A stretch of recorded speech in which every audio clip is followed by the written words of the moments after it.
Chapter 22. Beneath the Starry Night. The remainder of the day was spent preparing the students for what lies ahead. According to Darran, the remainder of the time would be spent teaching the students about the origins of Six Academy, as well as understanding their strengths and weaknesses. After determining everyone's elemental affinity and proficiency, which admittedly Ryuga had no knowledge, the students all returned to the dorm. They had free time for the rest of the evening. Many used the time to lay claim on their rooms and began to unpack. For Parisia, Saya, and Ryuga, this wasn't necessary, as they didn't have any belongings to begin with. For the first time, it did cross Ryuga's mind. Parisia, how exactly are we supposed to eat? Good question. Parisia answered. Saya looked as if she wanted to say something. She'd been following Ryuga and Parisia around ever since the events of the courtyard earlier that day, and though Ryuga had no problem with it, it was definitely a bit awkward at times. Saya, are you okay? He asked, inspiring the young Nekomata to speak up. Well, I would never presume to give my master directions. Saya began. Saya, stop that.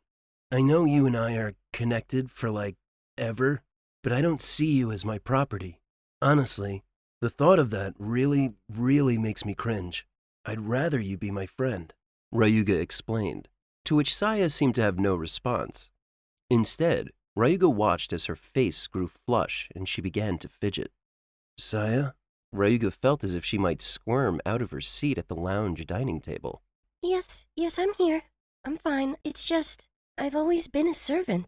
My whole life has been devoted to being at someone's beck and call. I'm not sure how to process this. It's a little... Saya then began to sniffle as tears welled up in the corner of her eyes. Sudden, she said as she fought through the tears. Ryuga wasn't sure if she was crying tears of joy or displeasure. All he knew was that it made him feel pretty crappy to see a young woman cry. Wait, Saya, I'm sorry. I didn't mean to... Well, you could just go along with it.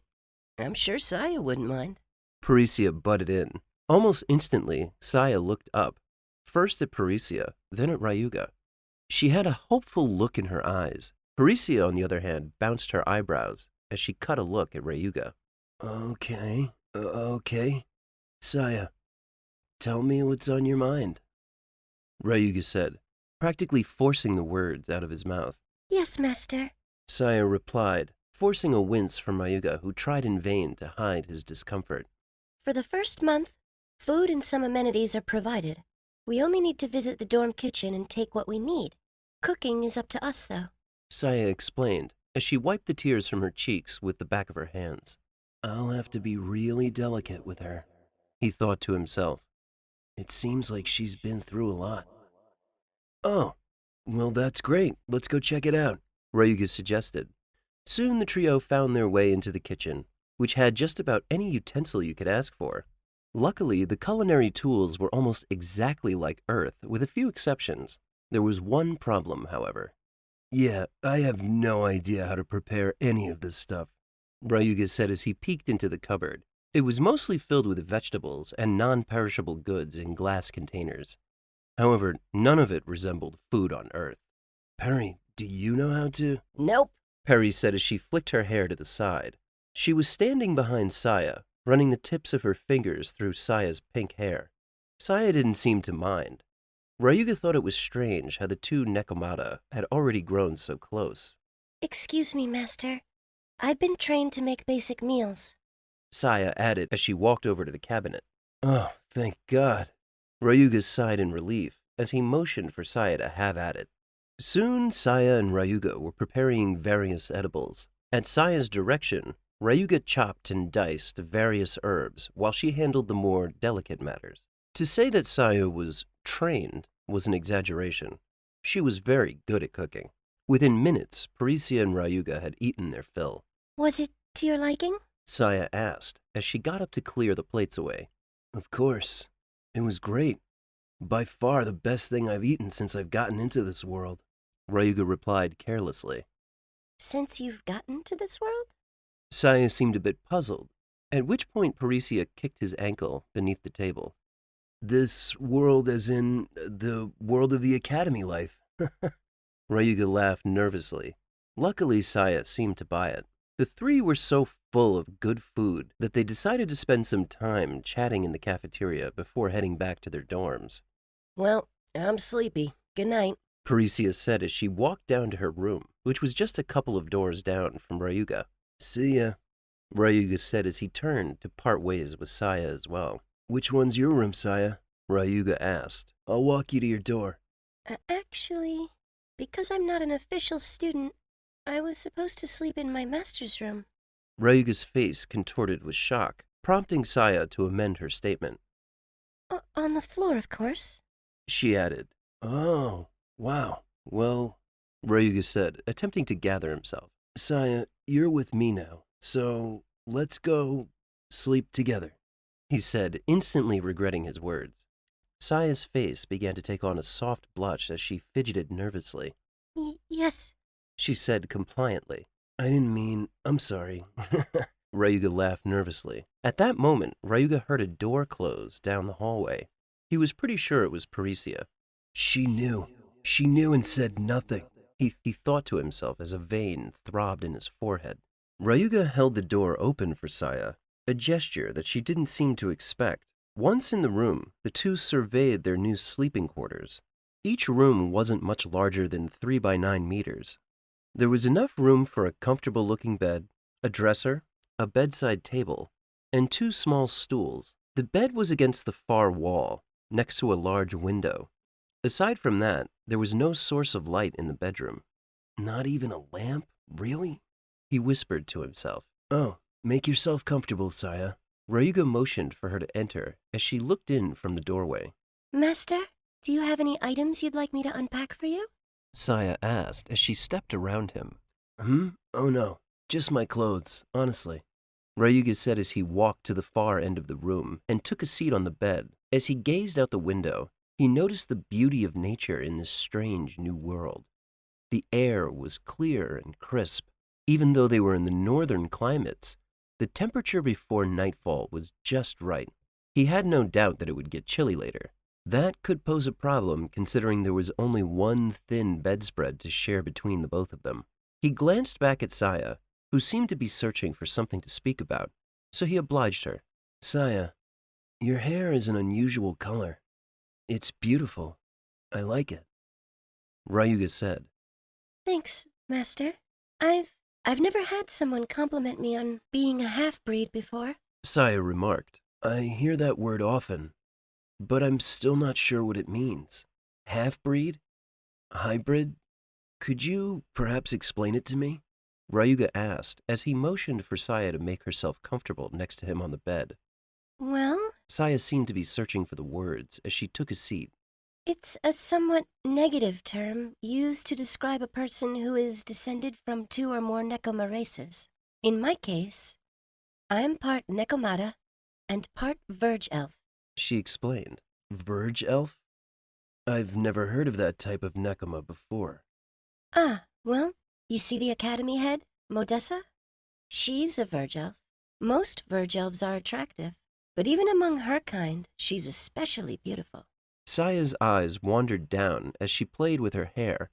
Ryuga felt that perhaps she was comparing herself with the headmaster. I see. So your hair color comes from your Verge Elf side, while the rest of your features are from your Nekomata genes.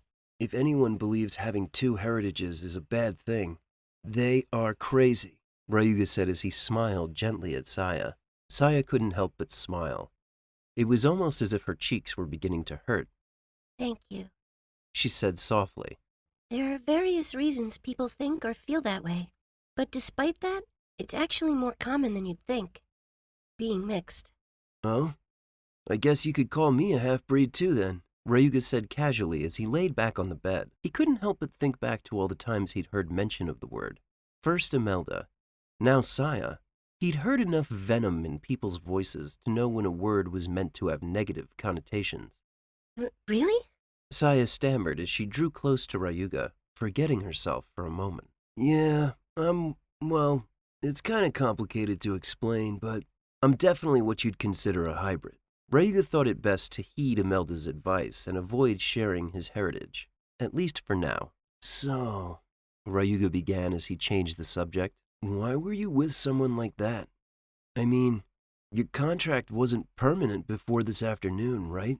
So why stay with someone who treats you like dirt? It was a question that Ryuga was sincerely curious about since the first moment he and Saya met this morning.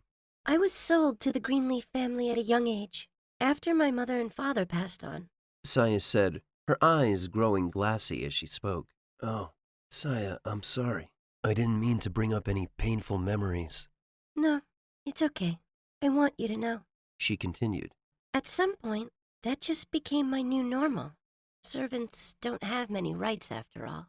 That's why, earlier, when you stood up for me, it made me really happy. I've never had anyone do something like that for me. Ryuga could feel the sincerity in her words and a strong sense of gratitude in her heart. It was almost as if he could feel her emotions as if they were his own. Well, I'm not rich or anything, but I can promise you, as long as we're together, I'll never abuse you, Ryuga said as he stared up at the ceiling. Thank you, Master. Saya smiled, revealing a sight that stole Ryuga's breath away. You really are pretty, he thought to himself as he smiled in return. Thank you. Saya said, her face turning blush. What? I didn't say anything, Ryuga asked, at first believing that maybe he spoke out loud on accident. Nothing. Never mind. So, how did you meet Perry, Master? Saya said, smoothly changing the subject. The two talked for quite some time under the sun. Until the sun had dipped behind the distant mountains and the 3 moons had begun to peek across the horizon. Oh, I'm tired. So tired, Ryuga finally said, releasing a big yawn. Have you bathed yet? Saya asked. No, I'm honestly thinking about going to sleep and bathing in the morning, Ryuga murmured. No, that won't do. Get up. Saya said as she grabbed Ryuga by his arm. For such a tiny, timid girl, she seemed very insistent about this. Okay, he said, unable to protest regardless. Saya, this isn't really what I had in mind. Ryuga stammered nervously as the cat girl led him downstairs and into the public bath. Both he and Saya were draped in little more than a towel. What's more, the other students were in the bath as well. A co-ed bath? It seemed that despite Darron's warning, something like this was normal fare in Pangean society. Saya sat him down on a wooden stool and grabbed a nearby bucket so she could get some water. Ryuga glanced around the bath. It was comprised of 2 areas. The pre-bath area, where one could shampoo and scrub, and the baths themselves. Hello, Ryuga, Darron said. Towels wrapped around both his waist and head as he walked by. Just relax, Ryuga repeated to himself as he waited for Saya to return. Regardless, he could not relax. In fact, he couldn't hide his nervousness at all. He wasn't really sure why Saya was so insistent upon washing his back for him, but part of him didn't really want to decline anyway. So he simply sat quietly as Saya did her work.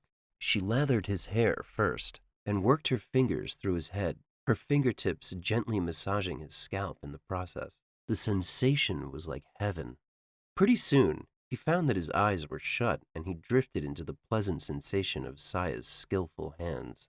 The rest of his pre-wash was just as relaxing, as Saya massaged his neck and shoulders, then gently scrubbed his back. Somewhere along the way, Ryuga drifted off into a peaceful sleep. It wasn't until the thought occurred to him that he'd been in the middle of a scrub down did he startle from his sleep, only to realize that he was now in the comfort of his dorm room. What? He whispered to himself as he looked around, taking a few moments to become accustomed to his new surroundings. The room was rather dark, pitch black, save for the light from the moon. Ryuga was strangely warm, all save for his face, particularly his nose, which felt frigid. At first, he couldn't place the strange sensation, but after a few moments, he noticed the embrace of someone's arm draped over him. This, in turn, led him to realize that somebody's body was now clinging to him on top of the covers. Saya's, in fact. Saya, what are you doing? He whispered, though she would not hear as she was fast asleep. She's going to catch a cold like this. How the heck did I even get back to the room? He thought to himself as he got out of bed. Saya stirred a bit, opening her eyes as she asked, Is something wrong, Master? Yes. You're shivering. Get under the cover, Ryuga commanded as he pulled the bedspread and held it up for her. She whispered as she rolled over, half asleep. Ryuga could only smile to himself. Normally, he would be too alert to think about the implications of sleeping next to a girl he'd just met hours ago, but he decided to worry about it tomorrow. He took a place next to her, and the two drifted off to sleep beneath the starry night.